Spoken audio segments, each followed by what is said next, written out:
حضرت بایزید بستامی کہتے ہیں میں نے حق معاف کروا لی اپنی ماں سے کہ ماں تیرے حق ادا کروں یا اللہ کے حق ادا کروں، تو مجھے اپنے حق معاف کر دے، میں اللہ سے اپنے حق معاف کروا لیتا ہوں، اپنی اللہ کو راضی کر لیتا ہوں۔ جنگلوں میں گھومتے رہے، 12 سال بیت گئے، ایک دن دوبارہ آئے، بستان کی سمت سے گزرے، خیال آیا چلو ماں کو سلام کر جاؤں۔ تہجد کا وقت تھا، رات کا وقت تھا، دروازے پہ کھڑے رہ گئے کہ میری ماں سوئی ہوگی، میں نے کبھی کوئی خدمت نہیں کی ماں کی، تو اب اٹھا کے تکلیف کیوں دوں؟ ساری رات کھڑے رہے۔ جب تہجد کا وقت گزرا تو نالی سے پانی آیا، سمجھ گئے کہ میری ماں تہجد کے لیے اٹھی ہے، دروازے کے قریب ہو گئے تو ماں نے ہاتھ اٹھا لیے، کہ اللہ میرا بیٹا بایزید تیری طلب میں نکلا ہوا ہے، میں نے اسے اپنے حق معاف کر دیے، تو اس کو اپنا وصال عطا کر دے۔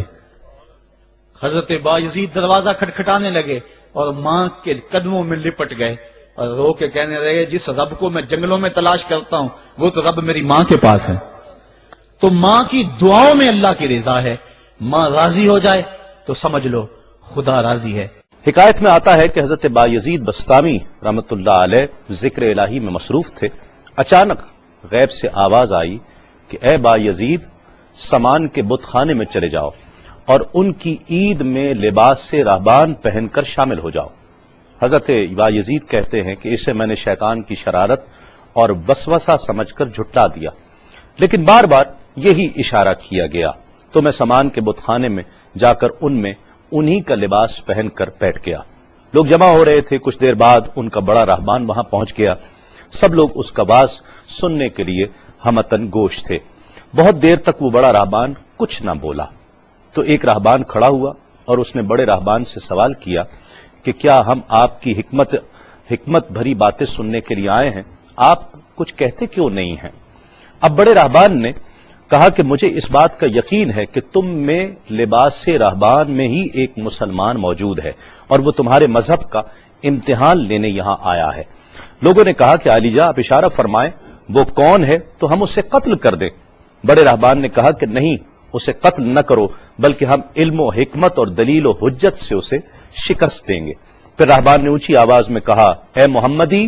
یعنی اے مسلمان، تجھے حضرت محمد صلی اللہ علیہ وآلہ وسلم کی قسم ہے تم جہاں بھی ہو کھڑے ہو جاؤ تاکہ ہم سب تمہیں دیکھ سکیں۔ حضرت بایزید فرماتے ہیں کہ میں کھڑا ہو گیا، زبان پر ذکر الہی جاری تھا۔ تب بڑے راہبان نے کہا کہ میں تم سے کچھ سوالات کروں گا، اگر تم نے اس کے جوابات دے دیے تو ہم تیرے تابع ہو جائیں گے، اور اگر تم جوابات دینے سے عاجز ہوئے تو اور جوابات نہ دے سکے تو ہم تجھے قتل کر دیں گے۔ بایزید بستامی نے فرمایا تم سوال کرو، انشاءاللہ میں جوابات دوں گا۔ بڑے راہبان نے سوالات کا آغاز کیا کہ وہ ایک چیز کیا ہے جس جیسی دوسری کوئی نہیں ہے،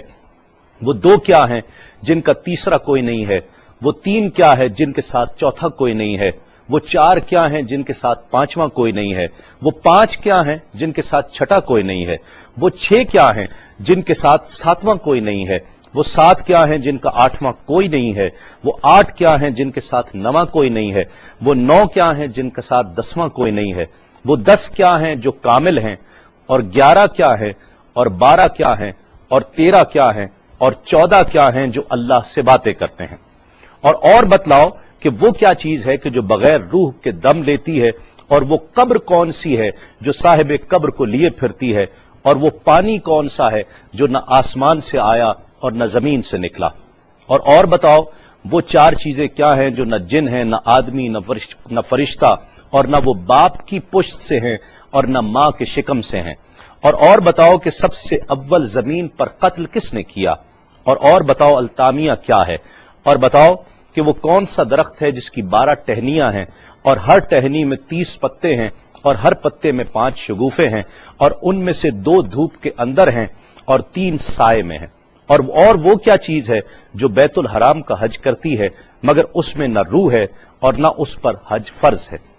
اور بتاؤ رات کہاں جاتی ہے جب دن نکلتا ہے، اور جب رات ہو جاتی ہے تو دن کہاں چلا جاتا ہے۔ یہ سوالات کر کے راہبان خاموش ہو گیا۔ حضرت بایزید بستامی جو اب تک بڑے سکون اور تأمل کے ساتھ سوال سن رہے تھے، فرمایا سوالات ختم ہوئے یا اور بھی کوئی سوال ہے؟ راہبان نے کہا بس ان سوالات کے جوابات دو۔ حضرت بایزید بستامی فرماتے ہیں کہ اگر میں ان سوالات کے جوابات دے دوں تو کیا رسول اللہ صلی اللہ علیہ وآلہ وسلم پر ایمان لے آؤ گے؟ رہبان نے کہا کہ ہاں، اگر تم ان سوالات کے جوابات دے دو تو ہم سب مسلمان ہو جائیں گے۔ حضرت بایزید بسطامی نے فرمایا تو سنو، وہ ایک کیا ہے جس جیسا دوسرا کوئی نہیں، وہ اللہ رب العزت کی ذات پاک ہے، اور جو دو ہیں تیسرا ان کے ساتھ کوئی نہیں، وہ دن اور رات ہیں، اور جو تین ہیں جن کے ساتھ چوتھا کوئی نہیں، وہ عرش، کرسی اور قلم ہیں، اور جو چار ہیں پانچواں ان کے ساتھ کوئی نہیں، وہ اللہ کی چار کتابیں توریت، زبور، انجیل اور قرآن مجید ہیں، اور جو پانچ ہیں چھٹا ان جیسا کوئی نہیں، وہ مسلمان پر فرض 5 فرض نمازیں ہیں، اور جو 6 ہیں وہ 6 دن ہیں جن کے لیے ارشاد ہوا وَلَقَدْ خَلَقْنَا السَّمَاوَاتِ وَالْأَرْضَ وَمَا بَيْنَهُمَا فِي 6 أَيَّامٍ، اور 7 جن کے ساتھ 8واں کوئی نہیں، وہ 7 آسمان ہیں، اور جو 8 ہیں جن کے ساتھ 9واں کوئی نہیں، وہ عرش عظیم اٹھانے والے 8 فرشتے ہیں، اور جو 9 ہیں 10واں ان کے ساتھ کوئی نہیں، وہ 9 افراد کا گروہ ہے جنہوں نے زمین پر فساد کیا، جن کی اللہ نے قرآن مجید میں خبر دی ہے، اور جو 10 کاملہ ہیں وہ 10 فرائض ہیں جو مکہ معظمہ میں حاجیوں پر واجب ہیں جبکہ وہ حرم میں موجود ہوتے ہیں، اور 11 وہ حضرت یوسف علیہ السلام کے 11 بھائی ہیں جن کا تذکرہ قرآن مجید نے کیا ہے، اور 12 مہینے ہیں ایک سال کے، اور جو 13 ہیں وہ 13 حضرت یوسف علیہ السلام کے خواب ہیں، اور جو 14 ہیں وہ 14 جو رب سے کلام کرتے ہیں، وہ 7 آسمان اور 7 زمینیں 14 ہیں جو رب سے کلام کرتے ہیں، اور وہ چیز جس کے لیے تم نے پوچھا کہ جو بغیر روح کے سانس لیتی ہے وہ صبح ہے، اور وہ قبر جس کے لیے تم نے پوچھا کہ جو صاحب قبر کو لیے پھرتی ہے وہ یونس علیہ السلام کی مچھلی ہے، اور وہ پانی جو آسمان سے آیا نہ زمین سے آیا وہ شیشہ ہے جس میں بلقیس نے حضرت سلیمان علیہ السلام کے پاس گھوڑے کا پسینہ بھیجا تھا، اور وہ 4 جو نہ باپ کی پشت سے ہیں نہ ماں کے شکم سے ہیں، ان میں سے ایک حضرت اسماعیل علیہ السلام کی جگہ قربان ہونے والا دمبا ہے، دوسری حضرت صالح علیہ السلام کی اونٹنی ہے، تیسرے آدم علیہ السلام، اور چوتھی بیوی بی بی حوا علیہ السلام ہیں۔ زمین پر پہلا قتل قابیل نے کیا، التامیہ قیامت کا دن ہے جس دن حساب و کتاب ہوگا، اور وہ درخت جس کے لیے تم نے پوچھا کہ جس کی 12 ٹہنیاں، ہر ٹہنی پہ 30 پتے، ہر پتے میں 5 شگوفے ہیں جن میں سے 2 دھوپ میں اور 3 سائے میں ہیں، وہ 1 سال ہے جس کے 12 مہینے ہیں، ہر مہینے میں 30 دن ہیں، 5 شگوفے 5 نمازیں ہیں، اور وہ 2 دھوپ میں ہیں 3 سائے میں ہیں، اور وہ جو چیز جس کے لیے تم نے کہا کہ طواف کرتی ہے کعبے کا، نہ اس میں روح ہے نہ اس پر حج فرض ہے، وہ نوح علیہ السلام کی کشتی ہے، وہ دن اور رات اللہ رب العزت کے علم میں پوشیدہ ہو جاتے ہیں۔ جب حضرت بایزید بسطامی علیہ الرحمہ نے سب سوالات کے جوابات دے دیے تو سب حیران اور ششدر کھڑے تھے۔ بایزید نے فرمایا تم نے مجھ سے اتنے سوالات کیے، میں تم سے ایک سوال کرتا ہوں، بتلاؤ جنت اور آسمان کی کنجی کیا ہے؟ سب کو جیسے سانپ سونگھ گیا، کوئی جواب نہیں ہے۔ کہا کہ ہم جواب دینے سے عاجز ہیں۔ حضرت بایزید رحمت اللہ علیہ فرماتے ہیں کہ میں بتاتا ہوں آسمان اور جنت کی کنجی کیا ہے۔ خدا کی عزت کی قسم، وہ لا الہ الا اللہ محمد الرسول اللہ صلی اللہ علیہ وآلہ وسلم ہے